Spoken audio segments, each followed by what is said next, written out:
اس راستے میں جیت گئے تو بات ہی کیا ہے، اگر ہار گئے تو شکست بھی نہیں، کامیابی ہی کامیابی۔ بسم اللہ الرحمن الرحیم۔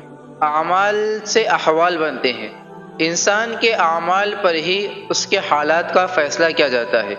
اگر ہمارے اعمال اچھے ہیں تو اللہ تعالی ہمارے حالات اچھے کر دیتے ہیں، اگر ہمارے اعمال برے ہیں تو اللہ تعالی ہمارے حالات بھی برے کر دیتے ہیں۔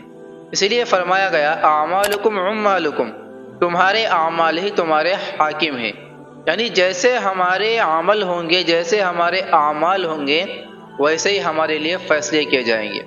چنانچہ آج اب اکثر لوگوں کو یہ کہیں کہ بھائی چلیے نماز کے لیے مسجد کو جاتے ہیں یا پھر کچھ دین کے کام کے لیے جاتے ہیں، تو وہ کہتے ہیں کہ بھائی میرے حالات ٹھیک نہیں ہیں، یعنی کاروبار ٹھیک نہیں چل رہا ہے، گھر کے پریشانیاں ہیں، باہر کے پریشانیاں ہیں، فلاں ٹینشن ہے، اگر یہ سب ٹھیک ہو جائے تو پھر میں نمازیں پڑھنے لگ جاؤں گا، یہ سب ٹھیک ہو جائے تو پھر میں قرآن پڑھنے لگ جاؤں گا، یہ سب ٹھیک ہو جائے تو میں دین کا کام کروں گا، یہ سب ٹھیک ہو جائے تو میں اللہ کے راستے میں خرچ کروں گا، یہ سب ٹھیک ہو جائے تو میں اپنے اعمال کو بنا لوں گا۔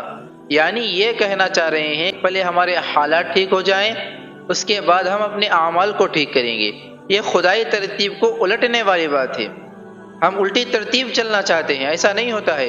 چنانچہ جو لوگ اپنے اعمال کو درست کرنے کی فکر کرتے ہیں، نیک اعمال کرتے ہیں، اللہ تعالیٰ اس کے حالت اچھے کر دیتے ہیں، اور جن کے اعمال برے ہوتے ہیں چاہے وہ کتنی ہی دعائیں کر لے، اللہ تعالیٰ ان کی کوئی دعا کو قبول نہیں کرتا۔